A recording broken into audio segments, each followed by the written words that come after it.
बघा, आजच्या दिवशी माझ्या म्हणजे पुतण्याचं लग्न आहे, तर त्यांचं आमचं मुहूर्त जे विधी आहे ते चालू असताना मला कॉल आले आणि त्या प्रसार माध्यमातून मला आज एकदम म्हणजे मला खूप वाईट वाटतंय की अशी बातमी आली की शहर अध्यक्षपद माझा राजीनामा घेता कोमल पाटील यांना दिलाय.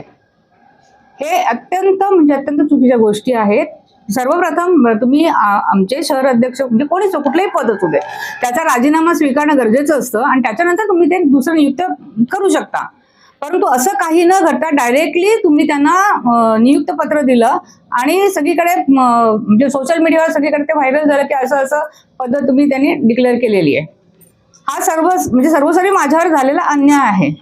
आज 12 वर्ष शहर अध्यक्षपद जे चालवते आहे, आज मी माझ्या हिमतीवर माझ्या ताकदीवर आणि सर्व महिला सेनेला एकत्रित घेऊन मी करतेय. कुठल्या पण महिलेला कधी पण जाऊन विचारा की ताईचं काम काय आहे. आणि आज एवढ्या याच्यामध्ये एवढ्या सगळ्या म्हणजे वाईट घटना घडत असताना सुद्धा मी स्ट्रॉंगली उभी राहून प्रत्येक गोष्ट फेस करून आज इथे पक्ष जिवंत ठेवलेला आहे. एवढा 2015ला एवढी भांडण होऊन त्याच्यातनं सुद्धा मी आज इथे तो पक्ष उभा ठेवलेला आहे. मी एकटी इथे बाहेर उभी राहून, माझे कार्यकर्ते माझ्यावर उभं राहून आज माझ्या म्हणजे मिस्टरांना 9 महिने बाहेर ठेवलं गेलं. ज्या काही त्यावेळेस जे वादविवाद झाले त्यावेळेस पक्षाची भूमिका 0 होती. कोणीही माझ्यासाठी इथे आलं नाही की माझ्या मिस्टरांसाठी इथे आलं नाही, तरी सुद्धा मी एकटी लढत राहिली. कारण शेवटी मला इथलं माझं अस्तित्व म्हणजे टिकून ठेवायचं होतं. माझा पक्ष इथे मला टिकून ठेवायचा होता. 50 मतांनी माझी हार झाली होती त्यावेळेला, तरी सुद्धा नाही.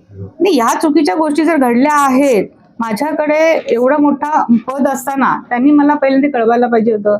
आज पक्षाला मी आज संघटना बांधलेली आहे. आज मी माझ्या स्वतःच्या स्वबळावर खर्च करून सगळं करून मी आज महिला संघटना वाढवली, शहर संघटना वाढवली. आज माझ्या पूर्ण वॉर्ड बांधून ठेवला.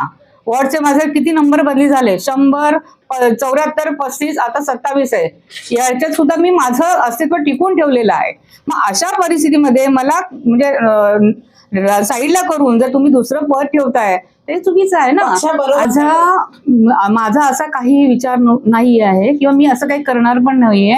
मला काय ठरवलं होतं मी की आता मी जे चाललंय ते आपण करणारच आहोत. म्हणजे निवडणूक लढवणं, जे त्या पक्षाचे आदेश आहेत त्याप्रमाणे पाळणार होतो.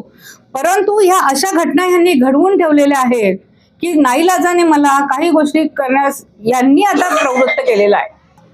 आता ह्याच्यात म्हणजे दादांना मी वेळोवेळी सगळ्या गोष्टी सांगत राहिली. मला जिकडं तिकडं प्रेशर होत होतं, येत होतं, ह्या येऊन बसत होतं. माझ्यापर्यंत कोणी आलं, मी कोणाच्या ऑफिसला गेली नाही, कोणाच्या म्हणजे कोणी मला केला नाही.